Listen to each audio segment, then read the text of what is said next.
Savitri, Book 2, The Book of the Traveler of the Worlds, Canto 7, The Descent into Night.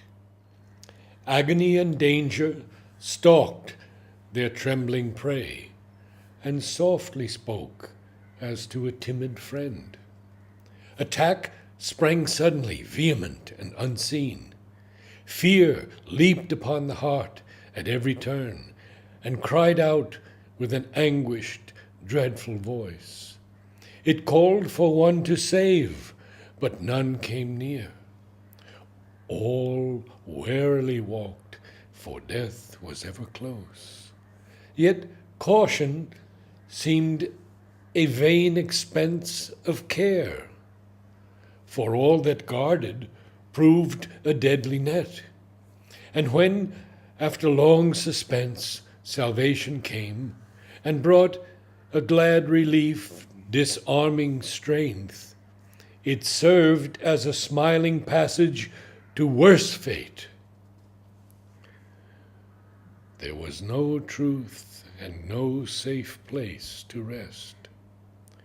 One dared not slumber or put off one's arms. It was a world of battle and surprise. All who were there lived for themselves alone. All warred against all, but with a common hate, turned on the mind that sought some higher good.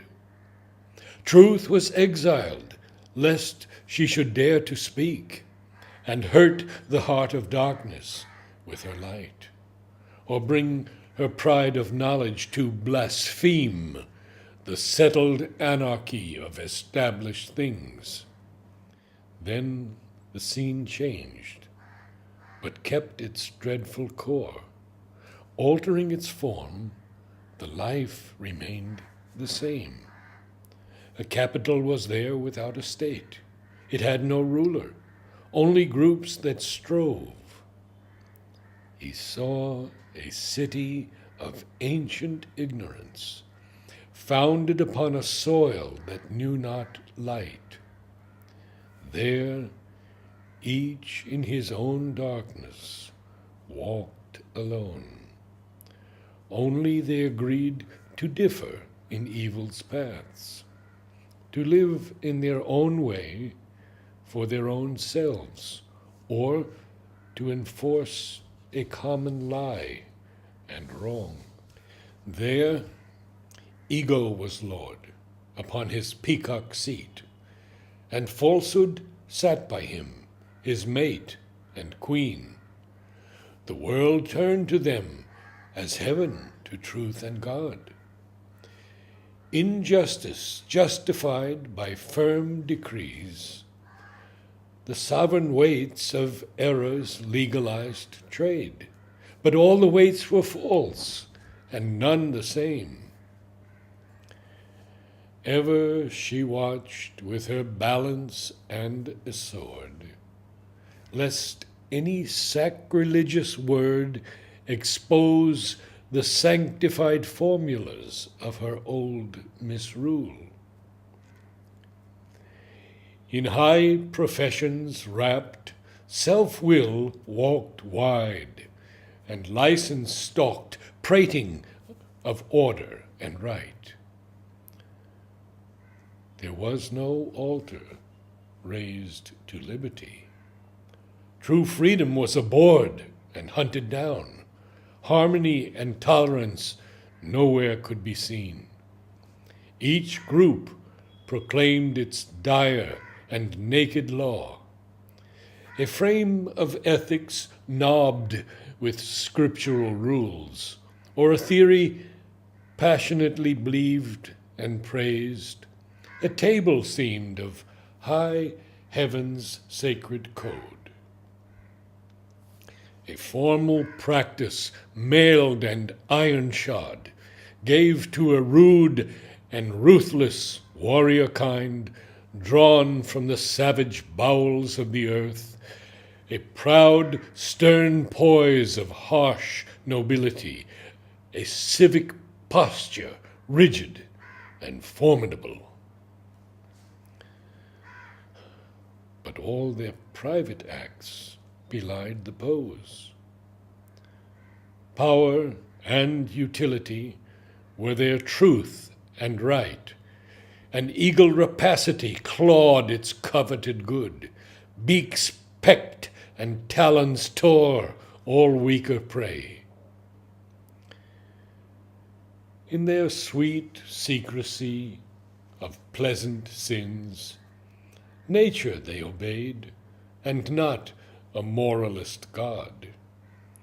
Inconscient traders in bundles of contraries, they did what in others they would persecute. When their eyes looked upon their fellow's vice, and indignation flamed a virtuous wrath, oblivious of their own deep-hid offense, mob-like they stoned a neighbor caught in sin. A pragmatist judge within passed false decrees, posed worst iniquities on equity's base, reasoned ill actions just, sanctioned the scale of the merchant ego's interest and desire. Thus was a balance kept, the world could live. A zealot fervor pushed their ruthless cults. All faith not theirs bled, scourged as heresy. They questioned, captived, tortured, burned or smote, and forced the soul to abandon right or die. Amid her clashing creeds and warring sects, religion sat upon a blood-stained throne. 100 tyrannies oppressed and slew and founded unity upon fraud and force. Only what seemed was prized as real there. The ideal was a cynic ridicule's butt, hooted by the crowd, mocked by enlightened wits. Spiritual seeking wandered outcasted. A dreamer's self-deceiving web of thought, or mad chimera, deemed, or hypocrite's fake, its passionate instinct trailed through minds obscure, lost in the circuits of the ignorance. A lie was there the truth, and truth a lie. Here must the traveler of the upward way, for daring hell's kingdoms winds the heavenly route, pause or pass slowly through that perilous space, a prayer upon his lips and the great name.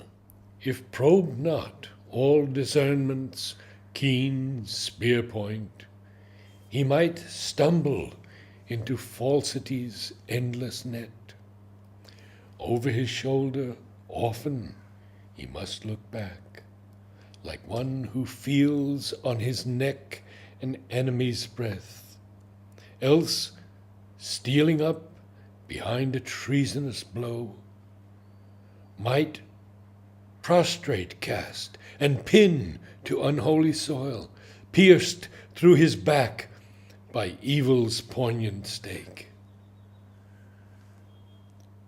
So might one fall on the Eternal's road, forfeiting the Spirit's lonely chance in time, and no news of him reach the waiting gods, marked missing in the register of souls, his name the index of a failing hope, the position of a dead, remembered star.